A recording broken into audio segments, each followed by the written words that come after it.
صدای انجیل تقدیم می کند. درود بر شنوندگان ارجمند. این صدای انجیل است، تنها صدای راستی و حقیقت که از ازل بوده و تا ابد خواهد بود. برنامه‌های ما همه روزه و در همین ساعت از رادیو روی امواج کوتاه پخش می شود. شما می توانید از طریق شبکه‌های اجتماعی فیسبوک، گوگل پلاس و یوتیوب با تایپ فارسی رادیو صدای انجیل با ما در تماس باشید. آدرس ایمیل ما از این قرار است: radioenjil@gmail.com. تکرار می کنم، آدرس ایمیل ما radioenjil@gmail.com و تلفن تماس ما 201 616 920 1791. تکرار می کنم، 201 616 920 1791. از شما دعوت می کنیم که به برنامه این ساعت صدای انجیل توجه فرمایید. زندگی و تعلیمات عیسی مسیح، اقتباس از انجیل مقدس به قلم حضرت لوقا، برنامه از صدای انجیل.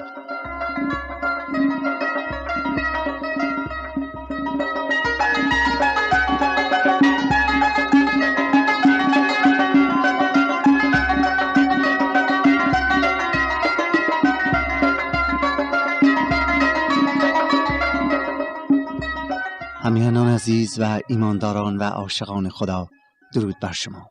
امیدوارم که در این ساعت توجه خود را معطوف به خدا یکتا و کلام مقدس او نموده و تمام اندیشه ها، افکار و نگرانی های خود را به وی واگذارید، زیرا که او برای شما فکر می کند، شما را دوست دارد، شما را محبت می کند و شما را فراموش نکرده است.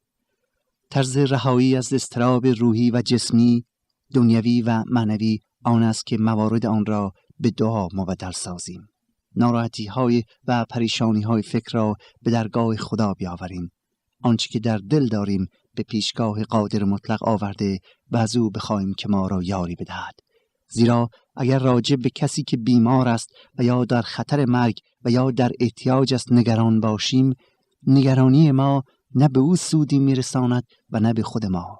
ولی اگر آن نگرانی را به دعا تبدیل کنیم، آن وقت باعث توسعه و اقناع حیات روحانی خود می‌گردیم و خواهیم دید که در عالم روح نیرو به دست خود آورده و بدین وسیله هم به خود و هم به دوست خود کمک کرده ایم.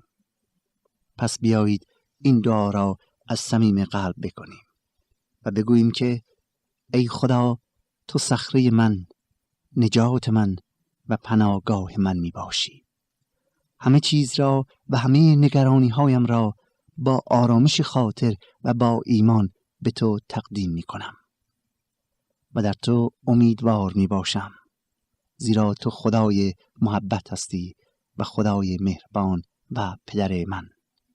این دعا را به نام عیسی مسیح زنده، یگان شفیع زنده بشریت که اکنون در حضور توست و برای ما شفاعت می کند می طلبیم. آمین. روزی عیسی مسیح از تعصب و کوتاه‌فکری ملایان دینی بسیار افسرده می گردد. پس در برابر جمیع شنوندگان خود با بیان مثلی موقعیت آنها را از دیدگاه الهی بیان می فرماید و به مردم تعلیم می دهد که مبادا چشم و گوش بسته از ملایان خود تعلیم گرفته و تقلید نمایند. در ادامه مطالعه تعلیمات عیسی مسیح اکنون توجه خود را به انجیل مقدس مبذول می داریم و از فصل 20 از آیه 9 کلام خدا را غذای روح خود می گردانیم. عیسی مسیح غالباً تعلیمات خود را در قبال مثلها به مردم می گفت و در این مورد نیز در مورد موقعیت ملایان دینی از دیدگاه الهی از همین روش استفاده می کند. به طوری که می خوانیم: و عیسی این مثل را به مردم گفت که شخصی تاکستانی قرض کرد و به باغبانانش سپرد. مدت مدیدی سفر کرد و در موسم غلامی نزد باغبانان فرستاد تا از میوه باغ بدو بسپارند. اما باغبانان او را تهی دست بازگردانیدند. پس غلامی دیگر روانه نمود. او را نیز تازیانه زده و بی حرمت کرده و تهیدست بازگردانیدند. و باز سیومی فرستاده او را نیز مجروح ساخته بیرون افکندند. آنگاه صاحب باغ گفت چه کنم؟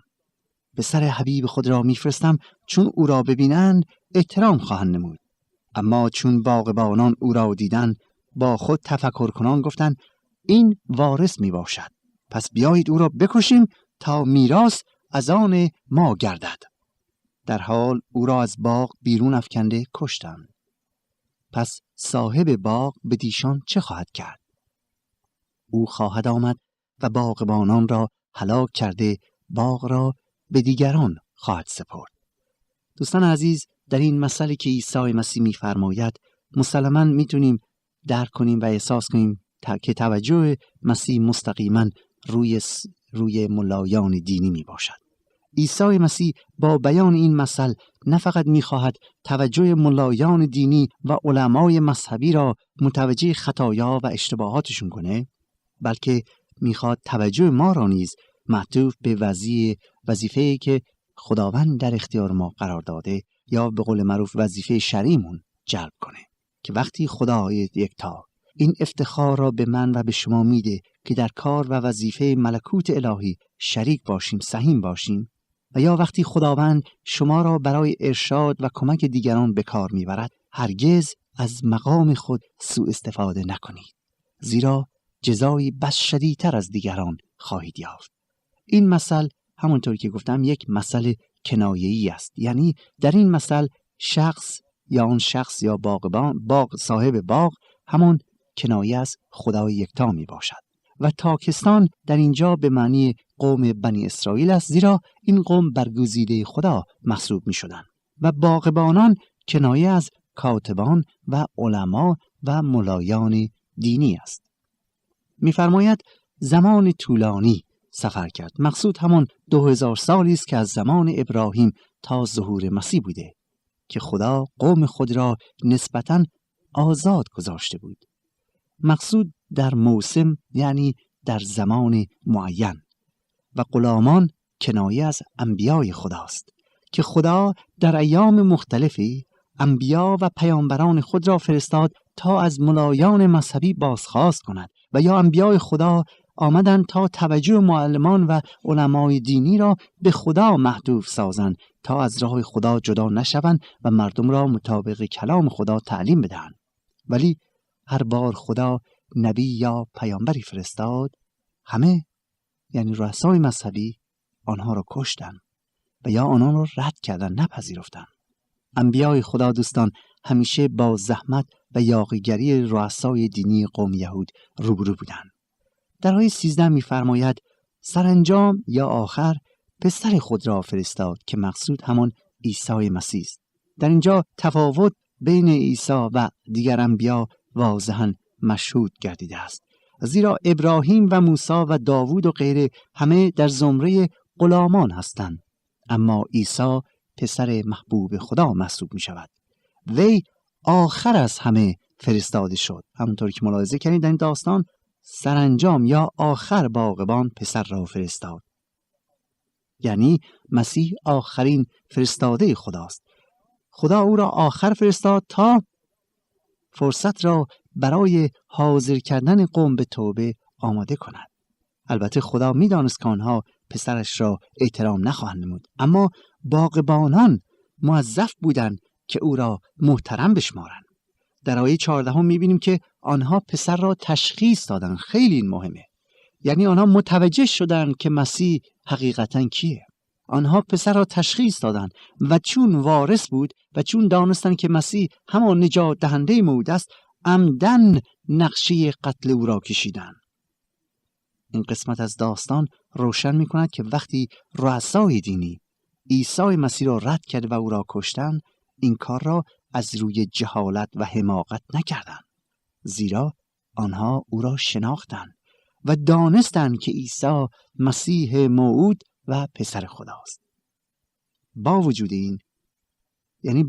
این که این حقیقت را می‌دانستند، باز مسیح را رد کردند. مقصود از میراث به ما تعلق گیرد اینه که رؤسای یهود خیال کردن که اگر از شر عیسی مسیح خلاص بشن، آن وقت میتوانند سلطنت اسرائیل را به میل خودشون اداره کنند. برای همین بود که پادشاه خود را کشتن تا ایشان به جای وی سلطنت و حکومت نمایند. آیه 16 وقتی که میخوانیم میفرماید که او خواهد آمد، در واقع اشاره به داوری است، اشاره به مجازات ملایان دینی است که تنبیه موحشی و بسیار هولناکی از جانب خدا در انتظارشان خواهد بود. و بسیار معتقدند که در سال 70 میلادی خدا یکتا قشون رومی را برای این انتقام هولناک به سرزمین یهود میفرسته تا تاکستان یا یهودیان را از شر این افراد خبیث پاک کند، که البته در داستان میگوید بیرون شدند. و همونطور که میدانید در آن سال 70 میلادی بیش از 1 میلیون یهودی در اورشلیم کشته میشه. ملایان دینی وقتی داستان رو شنیدن، مقصود عیسی مسیح را به خوبی درک کردند. آنها که مقصود مسیح رو فهمیده بودند و دانستند که روی سخنش با آنهاست، گفتند که نه، خدا تاکستان را به دیگران نخواهد سپرد. به عبارت دیگر منظورش این بود که ما یهودیان همیشه قوم خاص خداییم و خدا ما یهودیان را هیچ وقت از سرزمینمون جدا نخواهد کرد.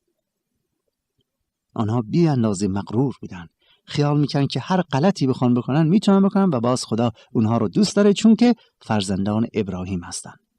ولی عیسی مسیح در پاسخ به سوال آنها و یا در پاسخ به طرز فکرشون از آیه 17 اینطور میگوید: آنگاه ایشان را نظر افکنده گفت: پس معنی این نوشته چیست؟ سنگی را که معماران رد کردن همان سر زاویه شده است و هر که بر آن سنگ افتد خورد شود، اما اگر آن سنگ بر کسی افتد او را نرم خواهد ساخت. آنگاه رؤسای کهنه و کاتبان وقتی که کلام مسیح را شنیدند خواستند که در همان ساعت او را دستگیر کنند، لیکن از قوم ترسیدند، زیرا که دانستند این مثل درباره ایشان زده بود.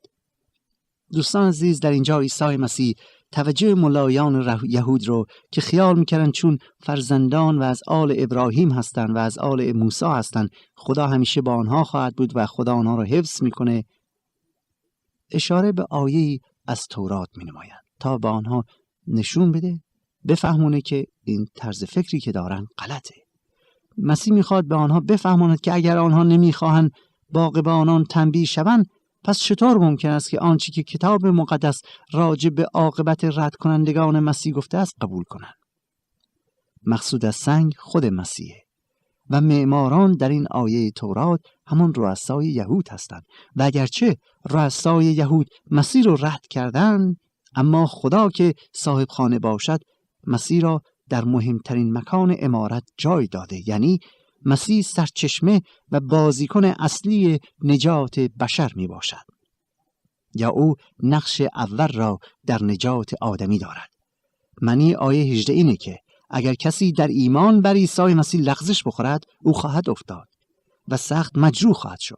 یعنی اگر ما در ایمانمون به مسیح لغزش بخوریم، این ما هستیم که ضرر میکنیم. دوستان عزیز، البته ممکن است که توبه کرده و شفا یابد، ولی اگر بر او افتد، یعنی اگر کسی قطعاً مسیح را رد کنه، دقت کنید مقصود این آیه که اگر سنگ بر او افتد همینه، اگر کسی قطعاً مسیح را رد کنه، غضب خدا چون سنگی عظیم بر وی خواهد آمد و کاملا او را نابود خواهد کرد. جالب اینجاست که یهودیان خیال می‌کردند که مسیح موعود ملل‌های دیگر را هم در هم خواهد کوبید، اما هرگز تصور نمی‌کردند که او خود آنان را هلاک کند. دقت کنید دوستان عزیز، یهودیان خیال می‌کردند که وقتی مسیح موعود میاد ملت‌های دیگر را در هم می‌کوبه، ولی هیچ وقت خودشون فکر نمی‌کردند که ممکنه مسیح موعود آنان را به خاطر شرارت و تعصب و جهالت و تظاهراتی که دارن می‌کنند آنها را هلاک کنه. و ای عزیزان، متاسفانه خیلی از ماها امروز همان طرز فکر رو داریم، یعنی همه رو خطاکار و مقصر میپنداریم ولی خود رو کامل درست و پاک و بیگناه میدانیم. حالا عیسی مسیح صریحاً حقیقت را بیباکانه بیان نمود اگرچه می‌دانست که این حکام تشنه خون او هستند، اگرچه می‌دانست که این ملایان دینی میخوان او را بکشن و چند روز دیگر او را به قتل خواهند رسانید، اما از گفتن حقیقت باز نایستاد. و عجیب اینجاست که ملایان دینی وقتی متوجه گفتار مسیح شدند، وقتی این کلمات مسیح باطن آنها را به آنها نشون داد، توبه نکردند، بلکه کتاب مقدس میگوید که بر شرارتشون بیش از بیش افزوده گردید، به طوری که قصد کشتن مسیح رو همون لحظه داشتند. وقتی که نور در تاریکی بتابد، دوستان عزیز، تاریکی به نور خوش آمد نمیگوید، بر علیه آن قیام میکنه. در انجیل یوحنا میخوانیم که وقتی که نور به جهان آمد، جهان آن رو رد کرد. جهان تاریکی رو بیشتر از نور دوست داشت. یعنی وقتی شخص پاک و مقدسی در میان گناهکاران زندگی میکنه، گناهکاران از حضور او در میانشون ناراحتن. چرا؟ چون هر وقتی که او رو میبینن متوجه خطایا و گناهانشون میشن. و این حقیقتی است که در اینجا آشکار گردیده است. و ما از آیه 20 الی 26 موضوع مالیات دادن پیش میاد که البته عیسی مسیح در حقیقت با جواب دادن دندان شکنی به ملایان یهود نقشه پلید آنها را باطل میکنه. اجازه میخوام که آیات را براتون ابتدا بخونم و سپس در مورد آن توضیح به عرضتون برسونم. میفرماید: و مراقب بودند و جاسوسان فرستادند که خود را سالم می‌نمودند تا سخنی از او گرفته او را به حکم قدرت به والی بسپارند. من این آیه اینه که وقتی ملایان دینی دیدن که از جواب دادن عیسی عاجزند و خودشان هم نمیتوانند او را به قتل برسانند، زیرا رومیان بر آنها تسلط داشتند، نقشه‌ای کشیدند تا عیسی را به هر طریقی مورد سوءظن زمامداران سیاست که رومیان بودند قرار بدهند. پس آنها یک عده اشخاصی رو که خود را جویندگان صمیمی حقیقت وانمود می‌کردند، یعنی تظاهر می‌کردند که شیفته مسیح هستند، نزد عیسی می‌فرستند تا در موقع سخن گفتن از او ایراد بگیرند. مقصود از والی همون پنتیوس پیلاتوس، فرماندار رومی است که بعدها به آن دوباره اشاره خواهیم کرد. پس ملایان یهود در واقع جاسوسانی به ظاهر دوست نزد عیسی مسیح می‌فرستند تا ظاهراً با عیسی دوست باشن، اما باطناً دشمن او و منتظرن که از عیسی مسیح ایراد بگیرن. در آیه 21 همین افراد به ظاهر صمیمی اما در باطن دشمن از مسیح سوال میکنن. میخوانیم که آنها سوال کرده گفتن: ای استاد، میدانیم که تو به راستی سخن میگویی و تعلیم میدهی و از کسی روداری نمیکنی، بلکه طریق خدا را به صدق میآموزی. آیا بر ما جایز است که جزیه بدهیم یا نه؟ اما عیسی چون مکر ایشان را درک کرد به ایشان گفت: مرا برای چه امتحان می کنید؟ دیناری به من بدهید. صورت و رقمش از آن کیست؟ در جواب گفتند: از قیصر است. او به ایشان گفت: پس مال قیصر را به قیصر رد کنید و مال خدا را به خدا. پس چون نتوانستند او را به سخنی در نظر مردم ملزم سازند، از جواب او در عجب شده ساکت ماندند. دوستان عزیز، در این آیات گذشته از اینکه عیسی مسیح نقشه مکارانه جاسوسان را نقشه برآب می‌کند، به ما امر می‌کند که مطیع حکومت وقت باشیم و اتباع خوبی برای مملکتی که در آن زندگی می‌کنیم باشیم. می‌فرماید مالیات خود را بدهید و مال خدا را نیز به خدا بدهید. چیزی که نقش قیصر بر آن بود سکه اوست و آنچه که نقش خدا بر آن دارد خود ما انسان‌ها هستیم. زیرا مطابق کلام خدا ما انسان‌ها به سیرت و صورت خالق یکتا خلق شده‌ایم و به خدا تعلق داریم و عیسی مسیح می‌فرماید همانطوری که شما باید مال قیصر را به قیصر بدهید، به همین نحو شما باید خود را نیز به خدا یکتا بسپارید، زیرا به خدا تعلق دارید. همچنین در اینجا عیسی مسیح بین مذهب و سیاست نیز تفاوت می‌گذارد و می‌گوید این دو از هم جدا هستند. بنابراین دولت هیچ حق ندارد که برای اتباع خود تعیین عقاید دینی نماید و پیشوایان دینی هم هیچ حقی ندارند که عقاید سیاسی مردم را به آنها تلقین نمایند و یا اینکه قوه دولت را برای اجرای مقاصد خود به کار ببرند. در اینجا لازم است که بگویم کلام خدا صریحاً به ما مسیحیان تعلیم می‌دهد که اگر دولت امری کند که خلاف رضای حق باشد، شخص مسیحی باید اول از خدا اطاعت کند و نه از دولت. و دوستان عزیز، اگر ما رابطمون با خدا یکتا درست باشه، اگر هم در سیاست و یا هم صاحب مقامی باشیم، آن وقت سیاستی خواهیم داشت که ترس خدا در آن هست. ولی اگر رابطمون با خدا درست نباشه، مسلماً سیاستی هم که داشته باشیم غلط خواهد بود. بنابراین اول ما باید رابطمون با خدا درست کنیم تا بتوانیم درست بر مردم حکومت نماییم. و این برای شما که ممکنه صاحب مقام هستید بسیار بسیار مهمه که اول رابطتو با خدا درست کن تا بتوانی بر مردم به طور صحیح رفتار و حکومت کنی. از آیه 27 الی 44 موضوع قیامت پیش کشیده می شود و از آیه 45 الی آخر فصل یعنی 47 عیسی مسیح تظاهر به دینداری را شدیداً محکوم می کند. از ترجمه تفسیری آیات را خدمتتون می خونم. می فرماید یک دسته دیگر افراد آمدند به اسم صدوقی ها تا از عیسی مسیح سوال کنند. صدوقی ها منکر روز قیامت بودند و می گفتند مرگ پایان زندگی است. سوالشان از عیسی مسیح این بود که تورات موسی می گوید اگر مردی بی اولاد بمیرد برادرش باید بیوه او را بگیرد تا بچه‌هایی به دنیا بیاورد و آن بچه‌ها را نسل آن برادر مرده بداند تا اسمش باقی بماند. سپس گفتند حالا خانواده‌ای را میشناسیم که در آن 7 برادر بودند. برادر بزرگ زن گرفت و بی اولاد مرد. برادر بعدی با آن بیوه ازدواج کرد و او هم بی اولاد مرد. به این ترتیب هر 7 برادر یکی پس از دیگری با آن زن ازدواج کردند و همه هم بی اولاد مردند. در آخر آن زن هم مرد. حالا سوال ما ای استاد اینه که در روز قیامت او زن کدام یک از آن 7 برادر می شود؟ چون به هر حال هر 7 برادر با او ازدواج کردند. عیسی جواب داد ازدواج برای مردم فانی این دنیاست، ولی کسانی که شایسته باشند بعد از مرگ زنده می شوند. آنها وقتی به آن دنیا بروند نه ازدواج می کنند و نه می میرند، چون از این لحاظ مثل فرشتگان و فرزندان خدا می شوند، برای اینکه از مرگ به یک زندگی تازه منتقل شده ایم. اما سوال اصلی شما در واقع این است که آیا روز قیامتی هست یا نه؟ بله هست. حتی نوشته های خود موسی این حقیقت را ثابت می کند، چون وقتی موسی تعریف می کند که چطور خدا در بوته سوزان به او ظاهر شد، از خدا به عنوان خدای ابراهیم، خدای اسحاق و خدای یعقوب اسم می برد. به این معنا که خداوند خدای این اشخاص است و منظور خدا این است که این اشخاص هنوز که هنوز است زنده‌اند، نمرده. پس از نظر خدا تمام انسان‌ها زنده‌اند. چند نفر از ملایان دینی که آنجا ایستاده بودند گفتند آقا بسیار خوب جواب دادی، آفرین. و این سوالی بود که از او کردند، چون جرأت سوال بیشتر نداشتند. آن وقت عیسی این سوال را پیش کشید: چرا میگویند مسیح موعود باید از نسل داوود پادشاه باشد؟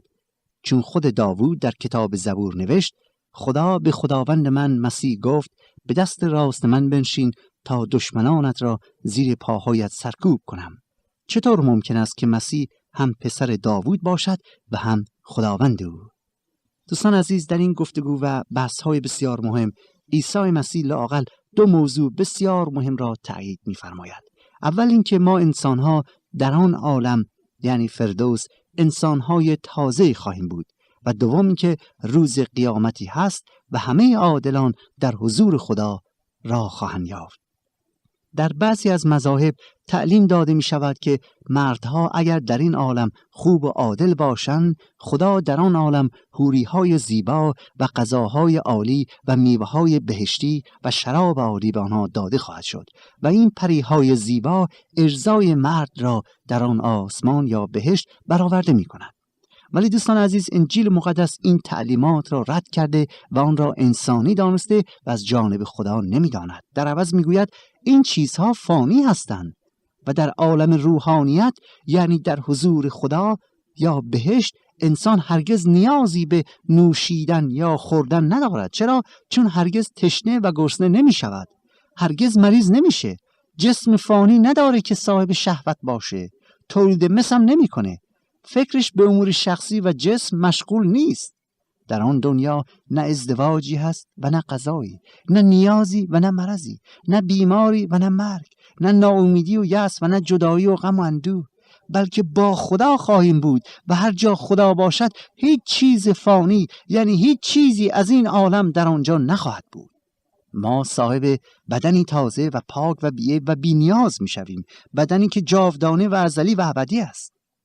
سپس عیسی مسیح درباره قیامت صحبت می‌کند و نه فقط می‌گوید که او بر قیامت اعتقاد دارد، بلکه نشان می‌دهد که خداوند در تورات نیز به این امر اشاره کرده و نباید برای هیچ انسانی در این مورد شک و تردیدی باشد. رؤسای دینی از تعلیمات عیسی مسیح مات و مبهوت شدند. سپس در آیه 41 عیسی مسیح از آنها سوالی می‌کند، سوالی که هیچ کس نتوانست جواب آن را بدهد و البته جواب را باید در انجیل یافت.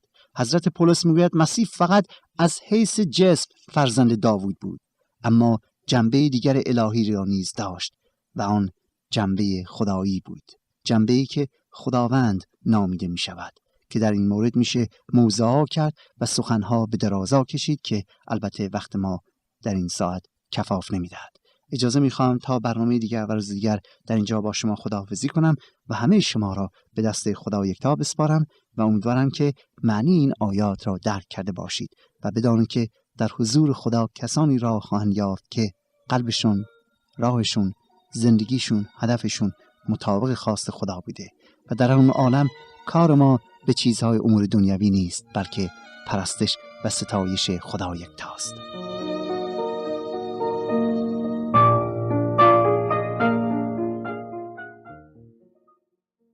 آنچه شنیدید برنامه‌ای بود از رادیو صدای انجیل.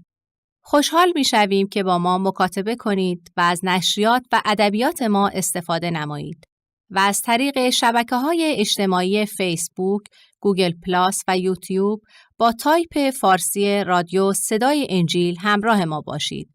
همچنین از طریق تلفن و ایمیل نیز می‌توانید با ما تماس بگیرید.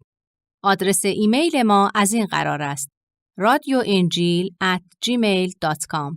تکرار می کنم، ایمیل ما radioenjil@gmail.com و تلفن ما 201 616 920 1791. تکرار می کنم، 201 616 920 1791. تا برنامه دیگر و روز دیگر، خدای یکتا و مسیح زنده با شما باشد. ماراناتا، یعنی خداوند به زودی برمیگردد. آمین.